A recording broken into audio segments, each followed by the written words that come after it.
हम लोग को जो है बेसिकली आपके सिलेबस में आप देखोगे हॉस्टल वार्डन के, चाहे व्यापम ले चाहे पीएससी ले, ओके, आपके सिलेबस में जो है छत्तीसगढ़ का पोर्शन डाला गया है और उसमें छत्तीसगढ़ का मेन जो है हिस्ट्री को फोकस किया गया, छत्तीसगढ़ के इतिहास को।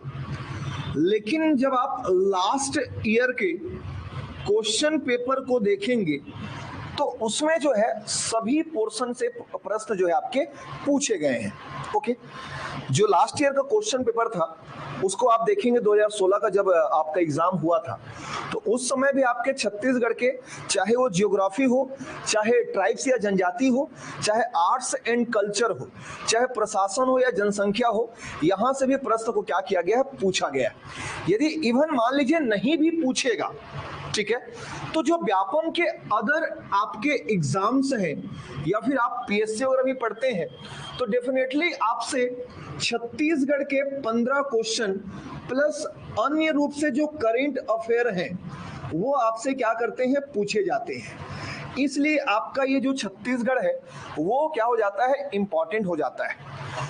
अब छत्तीसगढ़ के मान लीजिए अपन ये भी मान लेते हैं कि चलो केवल हमको छत्तीसगढ़ का इतिहास पढ़ना है, तो छत्तीसगढ़ के इतिहास को पढ़ने से भी आपको याद रखिए कि इसके जो बेसिक नॉलेज है छत्तीसगढ़ का ये आपको जानना पड़ेगा। तो फर्स्टली हम लोग जो है छत्तीसगढ़ के बेसिक नॉलेज या छत्तीसगढ़ का सामान्य परिचय से ये क्लास को क्या कर रहे हैं, हम लोग स्टार्ट कर रहे हैं। अभी ऑनलाइन वाले लगातार जो है ऐप में आपका 5 क्लास जो है इस ट्रायल वे में चलेगा, फिर आगे कैसा प्रोसेस होगा हम आपको इन्फॉर्म कर देंगे। ठीक, चलिए यदि अपन देखेंगे तो हमारा जो छत्तीसगढ़ है वो अगर आप उसे मैप में यदि शो करना चाहें तो इस प्रकार की आकृति या शेप आपको जो है हमारा छत्तीसगढ़ का नजर आता है। छत्तीसगढ़ का जो मैप है आप देखेंगे तो लगभग जो है इस प्रकार से ये आपको नजर आएगा। छत्तीसगढ़ की जो ये आकृति है आप याद रखें कि यह हमें समुद्री घोड़ा जिसे आप सी हॉर्स कहते हो ऐसा प्रतीत होता है।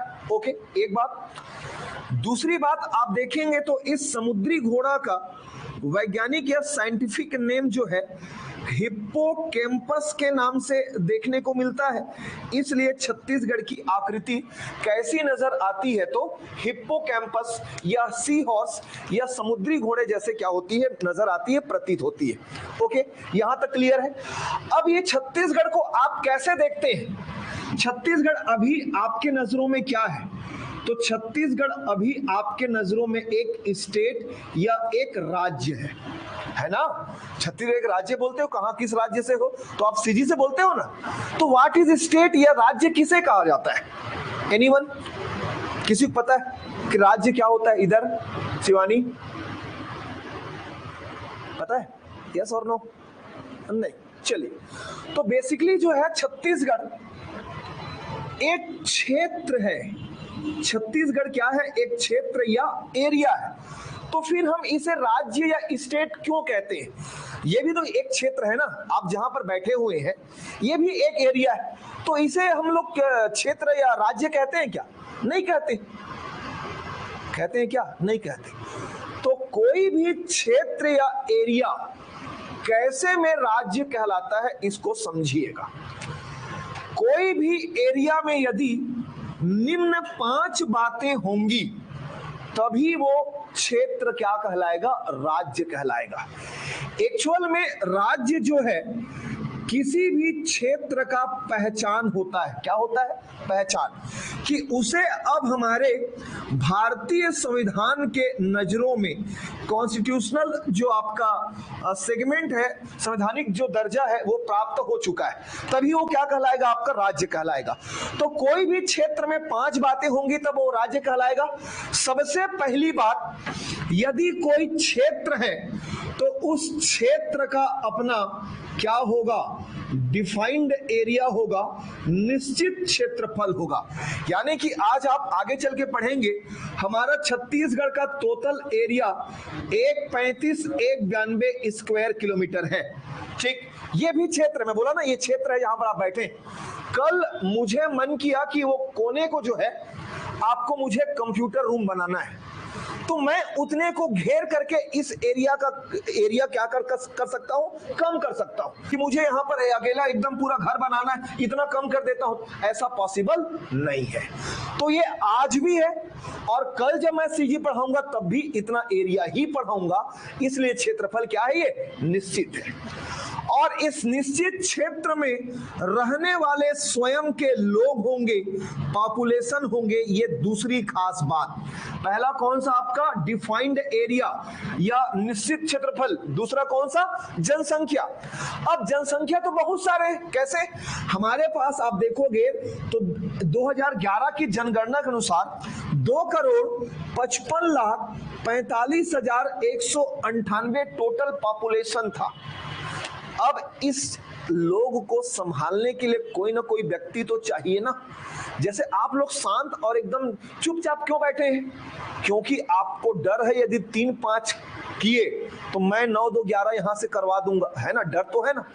तो उसी प्रकार ये 2,55,45,000 सही तरीके से रहें, इसके लिए चलाने के लिए आपको क्या चाहिए, गवर्नमेंट या सरकार चाहिए। अभी माननीय भूपेश बघेल जी की सरकार है ना, हमको चला तो रहे हैं ना, अपने हिसाब से आपका कार्य करा रहे ना। अभी तक तुम लोग तैयारी क्यों नहीं कर हॉस्टल वार्डन का, क्योंकि उन्होंने फॉर्म नहीं निकाला था। अब फॉर्म निकालेंगे तब तो आप तैयारी कर रहे हैं, तो अपने अनुसार से चला रहे हैं, हमको चला रहे हैं। तो यानी क्या होना चाहिए, तीसरा चीज सरकार होना चाहिए। और सरकार के पास संप्रभुता या सोरेनिटी होना चाहिए। संप्रभुता यानी कि अपने आंतरिक और बाह्य निर्णय लेने की क्या होनी चाहिए, शक्ति होनी चाहिए, तभी हम उसको क्या कहते हैं, संप्रभुता कहते हैं। जैसे आप देखिएगा हमारे भारत में टोटल कितने राज्य हैं, अरे कितने हैं, 28 है, कितने 28, और 8 केंद्र शासित प्रदेश है। अब ये जो 28 राज्य और 8 केंद्र शासित प्रदेश है, इसमें कौन से राज्य में गोबर और गोमूत्र की खरीदी हो रही क्या किसी राज्य में, नहीं हो रही। कहां पर हो रही, केवल हमारे राज्य में। यानी कि हमारे सरकार को मन किया कि गोबर वेस्ट हो रहा है, उसको खरीद के क्या किया है, जीवाश्म या कुछ बना करके आपका कंपोस्ट खाद बनाया जाए। मन किया तो क्या कर लिए, खरीद लिए। जिस दिन पैसा नहीं रहेगा खरीदने के लिए, उसको क्या करेंगे, बंद कर देंगे। आपसे पूछने आए थे क्या खरीदू नहीं खरीदू करके, नहीं आए थे। तो उनके पास क्या है, अपने निर्णय लेने की खुद की शक्ति। रामायण महोत्सव हुआ कहां पर, रायगढ़ में हुआ। भी अगर वो चाहते बिलासपुर में करवा सकते थे, करवाए क्या, नहीं करवाए। उनको मन था वहां करवाने का तो वहां करवा दिए, बात खत्म। तो ये उनके पास क्या है, शक्ति है। और पांचवी चीज याद रखिएगा, वो क्षेत्र किसी न किसी देश के अंदर आना चाहिए। तो ये क्षेत्र हमारे भारत के अंदर आता है कि नहीं आता है, आता है ना। तो यदि कोई 5 विशेषता यदि किसी क्षेत्र में है तो उस क्षेत्र को हम क्या कहते हैं, स्टेट या राज्य कहते हैं। सबसे पहली कौन सी चीज, निश्चित क्षेत्रफल। दूसरा कौन सा, जनसंख्या। तीसरा सरकार, सरकार के पास संप्रभुता। और पांचवा किसी देश के अंदर। ये चीजें होनी चाहिए, तब वो क्या कहलाएगा, राज्य कहलाएगा। अब ये पांचों चीजें जो है हमारे राज्य को 1 नवंबर 2000 को प्राप्त हुआ, और इसी दिन से हमारा छत्तीसगढ़ देश का 26 नंबर का 26वां राज्य बना था। ओके है कि नहीं है, पक्का। चलिए आगे बढ़ते हैं। अब इसमें अपने को क्या पढ़ना है, तो इस क्षेत्र के अंदर क्या है, जो 135 है, 192 के अंदर क्या है, और इसके बाहर क्या है, इन्हीं दोनों को अपने को पढ़ना है। तो आपका छत्तीसगढ़ खत्म हो जाएगा। भले आपको लग रहा हो कि 2 ही चीज पढ़ना है, अंदर क्या है बाहर क्या है, तो आसान लग रहा होगा, लेकिन अंदर ही आए बाएं साए है पूरा ना। मतलब इसी अंदर में लोग रहते हैं, इसी अंदर में पर्वत है, इसी अंदर में पठार है, इसी अंदर में नदियां हैं, इसी अंदर जो है मैदान है। तो इन सारी चीजों को आपको पढ़ना है। ओके है। तो देखिए, हमको मुख्य रूप से देखना है कि ये जो हमारा छत्तीसगढ़ का हिप्पोकैम्पस है, इस हिप्पोकैम्पस के अंदर क्या है और इसके बाहर क्या है। ध्यान से समझिएगा ना, पढ़ना वही है, तरीका अलग हो सकता है। यहां पर याद कराने की जिम्मेदारी मेरी है, परीक्षा तक तुम याद कर पा रहे हो तुम लोग जानो। समझिए टोपी, चल देख। इसके बाहर आप देखोगे ना तो आपको राज्य या स्टेट मिलेगा। छत्तीसगढ़ के बाहर क्या मिलेगा आपको? राज्य या स्टेट। और अंदर में जो है आपको संरचना मिलेगी। क्या मिलेगी? संरचना या स्ट्रक्चर। बताता हूं क्या होता है। ठीक, बाहर में क्या है? राज्य है। कौन से राज्य? तो उन्हीं राज्य के बारे में बात कर रहा हूं जो भारत के 28 राज्य में शामिल है। तो भारत के 28 राज्य में छत्तीसगढ़ के जस्ट बाहर जो एकदम ऐसे चिपकम चिपकी लगे हुए हैं, इनकी संख्या टोटल क्या है? 7 है। इन्हीं राज्य को छत्तीसगढ़ के पड़ोसी राज्य कहा जाता है। क्या कहते हैं? पड़ोसी राज्य। टोटल कितने? 7। एक बार बोलूंगा ना सिंगल टाइम। ओए ऑनलाइन वालों, ठीक है, तुम लोग को भी पूछूंगा ना, बता रहा हूं, तुम्हारे लिए व्यवस्था करता हूं माइक का। 7। सबसे पहले आप याद रखिए उत्तर प्रदेश, सबसे पहला उत्तर प्रदेश के बाद दूसरा झारखंड के नीचे आपका ये ओडिशा, ओडिशा के नीचे ये आपका आंध्र प्रदेश, आंध्र प्रदेश के बगल में तेलंगाना, तेलंगाना के ऊपर में महाराष्ट्र और महाराष्ट्र के ऊपर में मध्य प्रदेश। चल बोल, ए क्या लिख रहा है? चल बोल 7 ठो। अरे लड़की जैसे क्यों बोला? थोड़ा जोर से बोलना रे भाई। उत्तर प्रदेश, उत्तर प्रदेश, झारखंड, उड़ीसा, आंध्र प्रदेश, तेलंगाना, महाराष्ट्र, उसके ऊपर मध्य प्रदेश। ये टोटल 7 राज्य छत्तीसगढ़ के क्या हैं? पड़ोसी राज्य हैं। ओके है कि नहीं है? आगे बढ़े, चलिए इसको कुछ लिखना इसमें तो लिखिए मत, आप लोग क्या करिए, स्क्रीनशॉट कर लीजिए या फिर फोटो क्लिक कर लीजिए जल्दी से। इधर ऑनलाइन वालों कोई दिक्कत है तुरंत आप मैसेज टाइप करिएगा, हम आपको तुरंत रिप्लाई करेंगे। अब जैसे कि मैं आपको बताया कि टोटल 7 स्टेट्स जो है आपका, उनकी बाउंड्री छत्तीसगढ़ के बाउंड्री से आपका एकदम चिपकम चिपका लगा हुआ है। अब हमें यह देखना है कि ये जो 7 स्टेट हैं, इसके साथ हमारा छत्तीसगढ़ का बाउंड्री सबसे ज्यादा लगा हुआ है, किसके साथ कम लगा हुआ है। जैसे हमने आपको बोला कि यहां पर जो है उत्तर प्रदेश है, क्या है, इसके बगल में ये आपका झारखंड है।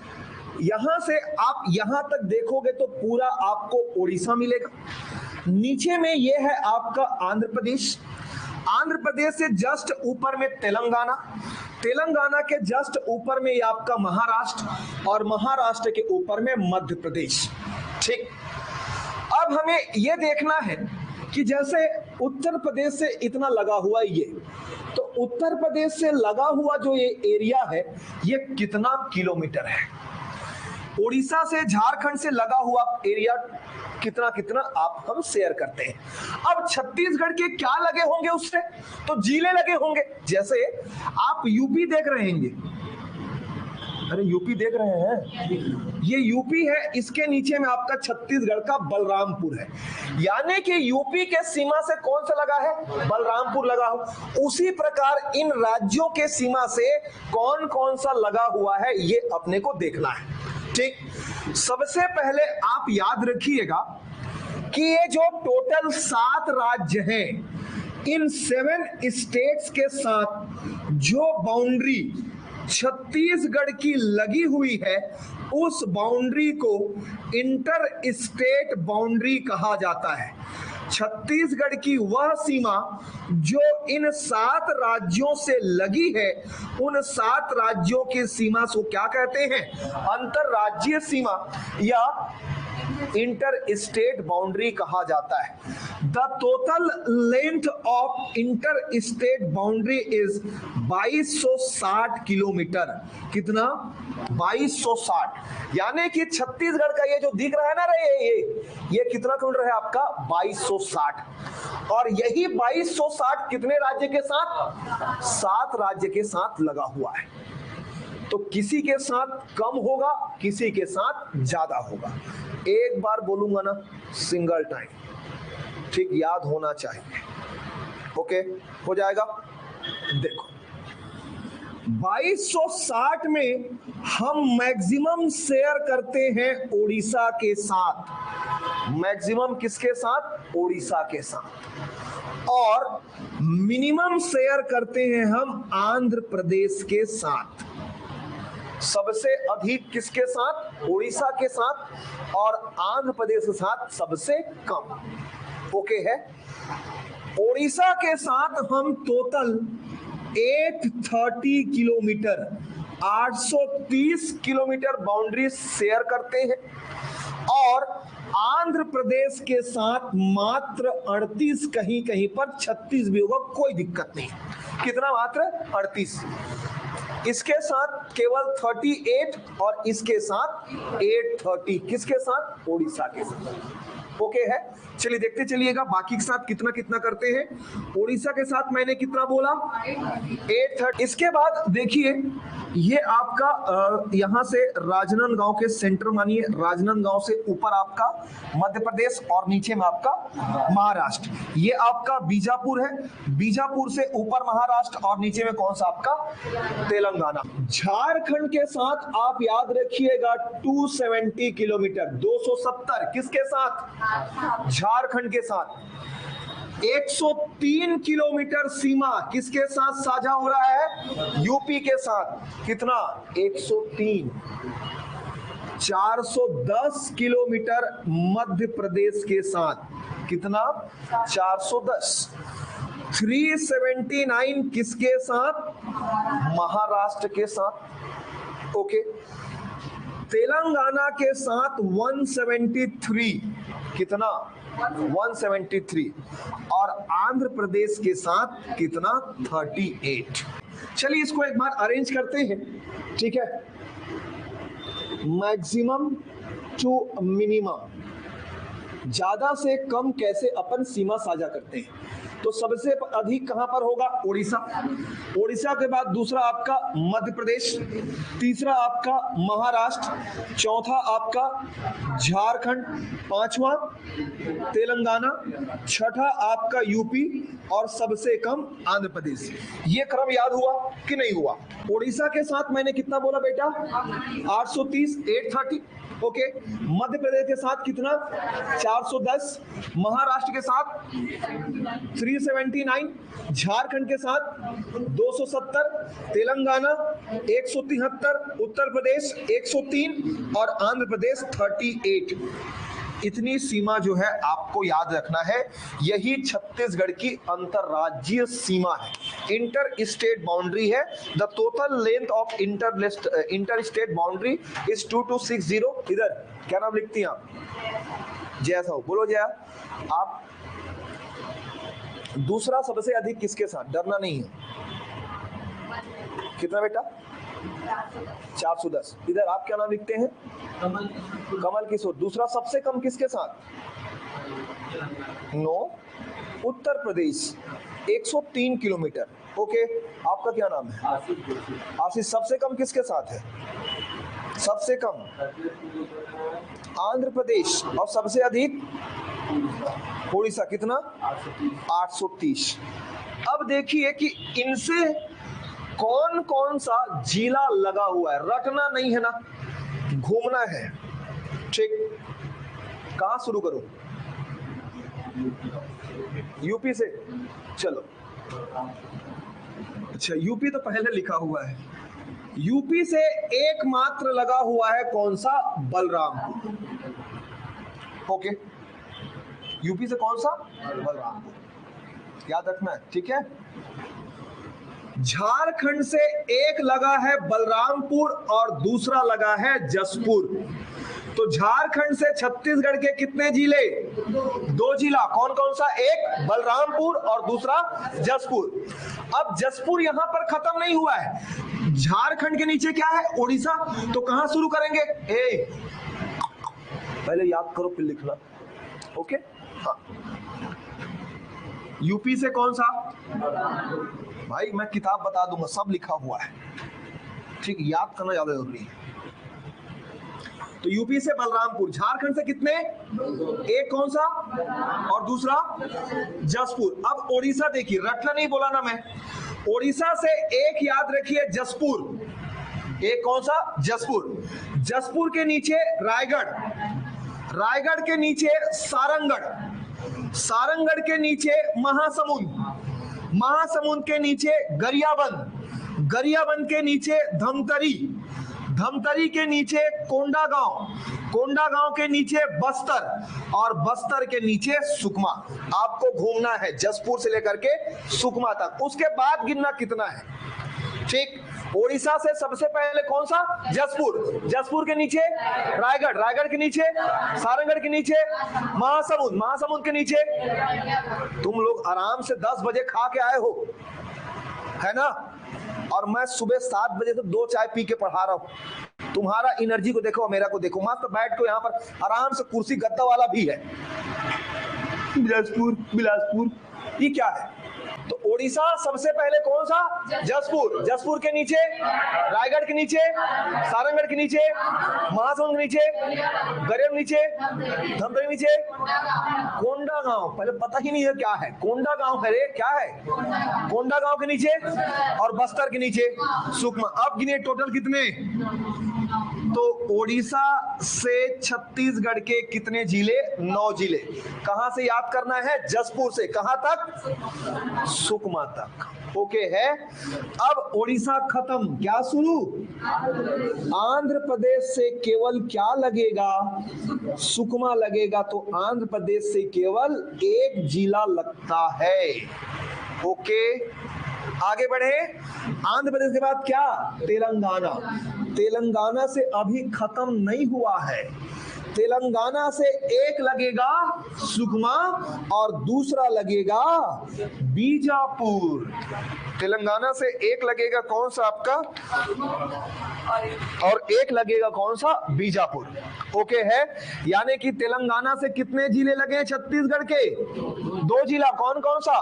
बीजापुर और सुकमा। ओके है। आगे बढ़े। अभी भी बीजापुर खत्म नहीं हुआ है, तो महाराष्ट्र शुरू करोगे कहां से?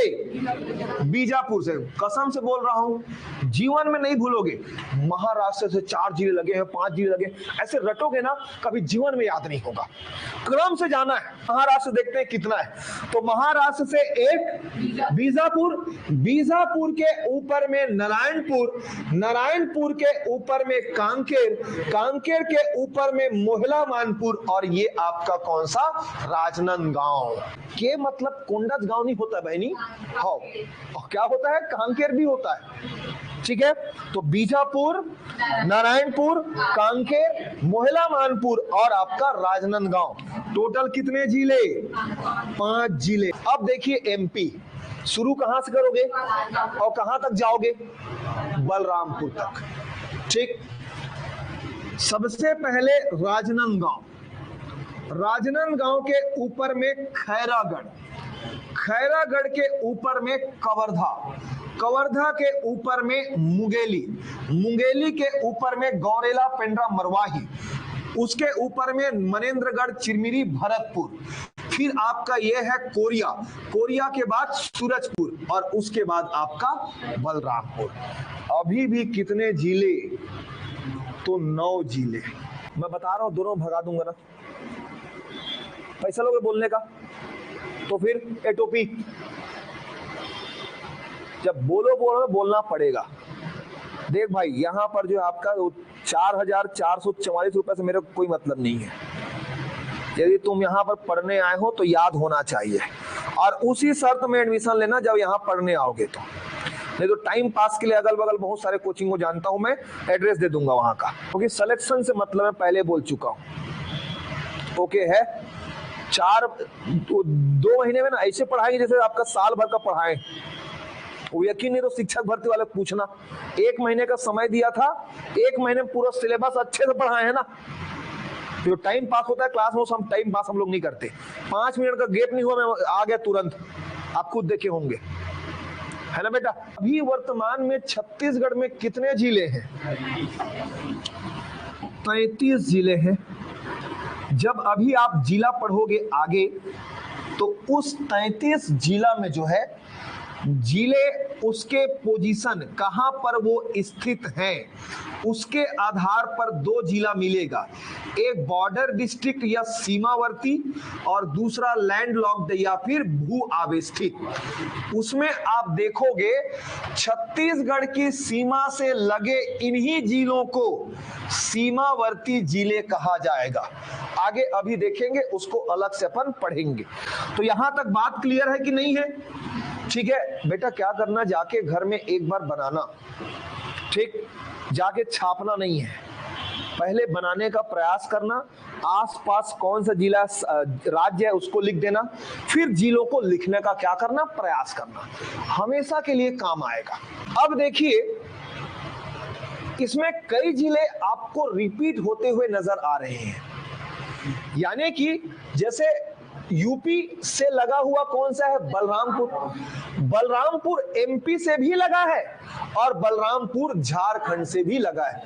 यानी कि जो ये जिले लगे हैं उनमें आपको याद रखना है कि ये जो जिले हैं उनमें से कई जिला ऐसा होगा जो केवल और केवल एक राज्य से लगा होगा, कई जिला ऐसा होगा जो 2 राज्य से लगा होगा, कई जिला ऐसा होगा जो 3 राज्य से लगा हुआ है।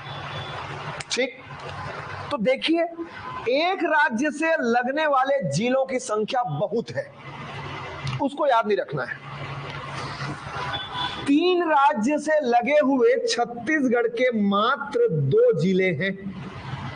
3 राज्य से कितने जिले? 2 जिले। और 2 राज्य से पूछेगा तो 3 जिले। छत्तीसगढ़ का आपका बलरामपुर जिला ऐसा है जिसकी सीमा कितने राज्य से लगती है? 3 राज्य से। एक कौन सा? आपका बलरामपुर। चलिए यहीं पर क्लियर कर दीजिए, बलरामपुर किससे किससे लगा है? एक मध्य प्रदेश से, दूसरा उत्तर प्रदेश से और तीसरा झारखंड से। अब यहां पर देखिए 3 बार क्या लिखा है? सुकमा लिखा है, यानी कि दूसरा जिला कौन सा है? सुकमा है, जिसकी सीमा कितने राज्य से लगी है? 3 राज्य से। कौन कौन से बेटा? एक ओडिशा, आंध्र प्रदेश और तेलंगाना। ओके है कि नहीं है? पक्का? अब देखिए 2 राज्य से कितने जिले? 3 जिले। 2 राज्य से कितने जिले? 3 जिले। कहां कहां पर? देखो ज्वाइंट पर देखना है, ज्वाइंट पर। एक है आपका जसपुर की सीमा ऊपर किससे और नीचे किससे? ओडिशा। तो 2 राज्य से लगने वाले 3 जिलों में एक है आपका जसपुर। एक कौन सा? जसपुर। ठीक, जसपुर किससे किससे लगा है? झारखंड से और ओडिशा से। दूसरा देखिए, एक बीजापुर और दूसरा बीजापुर। तो याद रखिएगा बीजापुर की सीमा भी कितने राज्य से? 2 राज्य से। एक ऊपर की ओर महाराष्ट्र और नीचे की ओर तेलंगाना। ओके है कि नहीं है? और तीसरा आपका राजनांदगांव। तो राजनांदगांव की सीमा कितने राज्य से? 2 राज्य से। एक महाराष्ट्र और दूसरा मध्य प्रदेश। अब हम देखते हैं कि ये जो हिप्पोकैम्पस आपको नजर आता है, ये हिप्पोकैम्पस के अंदर में क्या है? तो हिप्पोकैम्पस के अंदर में जो है आपको मैंने बोला था क्या मिलेगा? विकट भुलक्कड़ हो रे, संरचना मिलेगा बोला था ना। स्ट्रक्चर लिखा था नहीं लिखा था? तो कैसी संरचना? तो छत्तीसगढ़ की अंदर की संरचना को आप 2 टाइप से डिवाइड कर सकते हैं, 2 प्रकार से। आप देखे होंगे छत्तीसगढ़ में मिट्टी भी पाया जाता है, छत्तीसगढ़ में धरातल चट्टान भी है, छत्तीसगढ़ में पर्वत पठार और नदी भी है। यदि आप छत्तीसगढ़ को जब नदी, पर्वत, पठार, नदियों के हिसाब से आप बांटते हो तो इसी को छत्तीसगढ़ का प्राकृतिक संरचना कहा जाता है। आगे पढ़ेंगे फिजिकल स्ट्रक्चर कहा जाता है जब आप छत्तीसगढ़ को प्रकृति के द्वारा प्रदत्त की गई चीजों के हिसाब से डिवाइड करते हैं। जब आप छत्तीसगढ़ को प्रशासन के हिसाब से डिवाइड करते हो कि वहां पर जो है कौन शासन कर रहा है, तो इसे छत्तीसगढ़ का प्रशासनिक संरचना या एडमिनिस्ट्रेटिव स्ट्रक्चर कहा जाता है। ठीक, छत्तीसगढ़ का प्रशासनिक संरचना कहने का मतलब है कि छत्तीसगढ़ को प्रशासन के, यानी कि जैसे आपने सुना होगा कि बिलासपुर छत्तीसगढ़ का एक जिला है। ओके, जिला में प्रशासन कौन करता है? कलेक्टर करते हैं। तो कलेक्टर आपने देखा कि जिला में प्रशासन करता है। तहसील में कौन करता है? तहसीलदार करता है। संभाग में कौन करता है? कमिश्नर करता है। तो जब आप छत्तीसगढ़ को संभाग के हिसाब से, डिवीजन के हिसाब से, जब आप छत्तीसगढ़ को जिला के हिसाब से, जब आपको छत्तीसगढ़ को तहसील के हिसाब से, जब आप छत्तीसगढ़ को गांव के हिसाब से बांटते हो, छत्तीसगढ़ का ये क्या कहलाता है? प्रशासनिक संरचना कहलाता है। प्राकृतिक संरचना मतलब वो चीजें जिसको आपने नहीं बनाया है, नेचर द्वारा गिफ्टेड है, प्रकृति द्वारा प्रदत्त है, तो उसे क्या कहा जाता है? प्राकृतिक संरचना कहा जाता है। ओके है, तो सबसे पहले हम स्टार्ट करते हैं छत्तीसगढ़ का एडमिनिस्ट्रेटिव स्ट्रक्चर या प्रशासनिक संरचना, यानी कि छत्तीसगढ़ को आप प्रशासन के हिसाब से कैसे बांटे हो। ओके, छत्तीसगढ़ को प्रशासन के हिसाब से सबसे पहले किस में बांटा गया है? संभाग में। संभाग के नीचे आपको क्या मिलेगा? डिस्ट्रिक्ट या जिला मिलेगा। जिला के नीचे आपको मिलेगा अनुविभाग। क्या मिलेगा? अनुविभाग। अनुविभाग के नीचे आपको मिलेगा तहसील। तहसील के नीचे आपको मिलेगा उप तहसील। क्या मिलेगा? उप तहसील। उप तहसील के नीचे आपको मिलेगा पटवारी हल्का। क्या मिलेगा? पटवारी हल्का।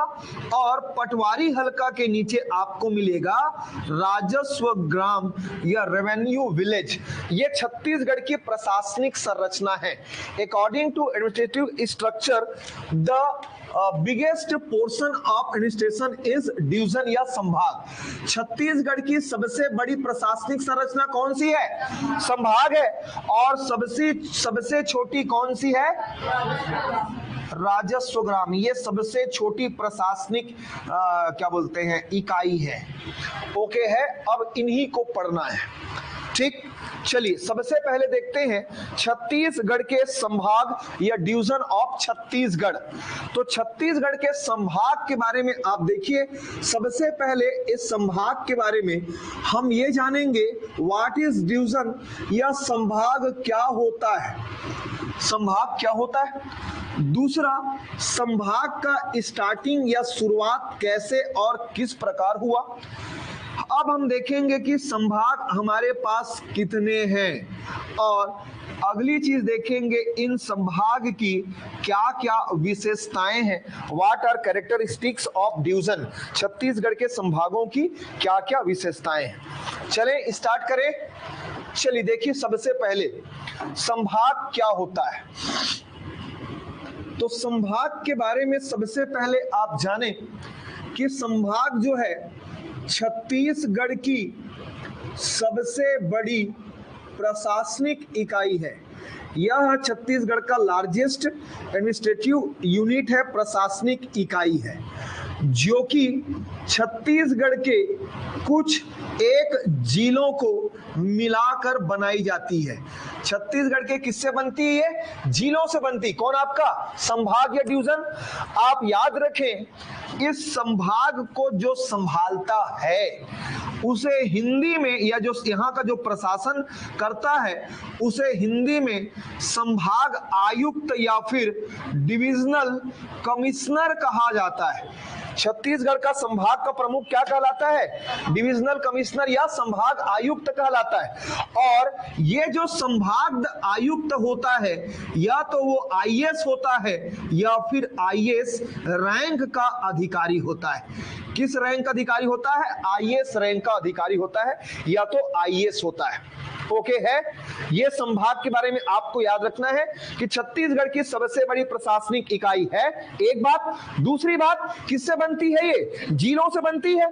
तीसरी बात, इसके प्रमुख को क्या कहा जाता है? संभाग आयुक्त। संभाग आयुक्त कौन बन सकता है? तो आईएएस या फिर आईएएस रैंक का अधिकारी को हम संभाग आयुक्त क्या कर सकते हैं? बना सकते हैं। ओके है, आगे बढ़े। चलिए, छत्तीसगढ़ में संभाग की शुरुआत कैसे होती है? जब हमारे छत्तीसगढ़ में ब्रिटिशर्स का शासन चल रहा था तो उस समय ब्रिटिशर्स ने 2 नवंबर 1861 तारीख पे फोकस करिए। कब? 2 नवंबर 1861 को सेंट्रल प्रोविंस एंड बरार, मध्य प्रांत एवं बरार नामक राज्य का गठन किया। कब? 2 नवंबर 1861 को। और इसके जस्ट एक साल बाद, आफ्टर 1 ईयर, यानी कि इन 1862 में इस सेंट्रल प्रोविंस एंड बरार में एक प्रणाली की शुरुआत किया जिसे संभागीय प्रणाली कहा जाता है, डिवीजन सिस्टम कहा जाता है। और संभागीय प्रणाली की शुरुआत किया कब? 1862 में। और सेंट्रल प्रोविंस एंड बरार में उस समय टोटल 5 संभाग बनाए गए। कितने संभाग? 5 संभाग। कब? 1862 में। और उस 5 संभाग में एक स्वतंत्र संभाग के रूप में, इंडिपेंडेंट डिवीजन के रूप में छत्तीसगढ़ संभाग बनाया गया। यानी कि छत्तीसगढ़ में संभागीय प्रणाली की शुरुआत कब होती है? 1862 में। किसने शुरू किया? तो ब्रिटिशर्स ने। संभाग का नाम क्या था? तो छत्तीसगढ़ संभाग था। क्या नाम था? और छत्तीसगढ़ संभाग यानी कि ये पूरा था और इसलिए इसका हेड क्वार्टर बनाया गया किसको? रायपुर को। तो 1862 में जो छत्तीसगढ़ संभाग बना था उसका हेड क्वार्टर कहां था? रायपुर में था। जैसे छत्तीसगढ़ की राजधानी कहां है? रायपुर में। इसमें शक है क्या तुम लोगों को? तो सारे काम काज कहां से होते हैं? रायपुर से होते हैं। तो अब उस समय जो है छत्तीसगढ़ भले ही नाम से संभाग था, बट सारे जो ऑफिशियल वर्क हैं उन लोग कहां से होते थे? तो रायपुर से होते थे। इसीलिए 1862 में जो संभाग बना था उसे हम किस रूप में मानते हैं? रायपुर संभाग के रूप में मानते हैं। तो ये संभाग की शुरुआत हो गई कब? 1862 में। ठीक। करेंट सिनारियो में देयर आर 5 डिविजन्स। हमारे छत्तीसगढ़ में कितने संभाग है वर्तमान में? 5 संभाग है। ये जो ऊपर में इस लाइन के दिख रहा है इसे सरगुजा डिवीजन या सरगुजा संभाग कहते हैं। क्या कहते हैं? और नीचे में इस लाइन के जो है इसे बस्तर संभाग कहा जाता है। क्या कहते हैं? बस्तर संभाग। सबसे ऊपर में कौन सा? सरगुजा। और सबसे नीचे में बस्तर। सरगुजा के जस्ट नीचे ये है आपका बिलासपुर। कौन सा डिवीजन? बिलासपुर संभाग। और इसको बीच से डिवाइड कर देंगे तो ये आपको मिलेगा दुर्ग और ये आपको मिलेगा रायपुर। टोटल कितने? 5 संभाग। 5 में से जो 3 है ना, 3 राज्य के पहले बने हैं। यानी कि हमारा छत्तीसगढ़ कब बना बेटा? 1 नवंबर 2000 को। तो 2000 के पहले कितने बन चुके थे? 3। और 2000 के बाद कितने बने? 2 बने। एक बार बोलूंगा बस और पूछूंगा तुरंत, याद कर लोगे? इतने बड़े बड़े हो गए हो, याद कर सकते हो, कर लेना। ठीक है, देखिए रायपुर संभाग 1862 1862 में कौन सा बना? रायपुर संभाग। ओके। राज्य का दूसरा संभाग था बिलासपुर, कब बना? 1956। ओके। राज्य का तीसरा संभाग था बस्तर, कब बना पूछेगा तो 1981। यही वो 3 संभाग हैं जो छत्तीसगढ़ के बनने के पहले बने थे। 1862 में कौन सा? रायपुर। 1956 में और 1981 में बस्तर। 2008 में आपका सरगुजा और 2013 में आपका कौन सा? दुर्ग संभाग।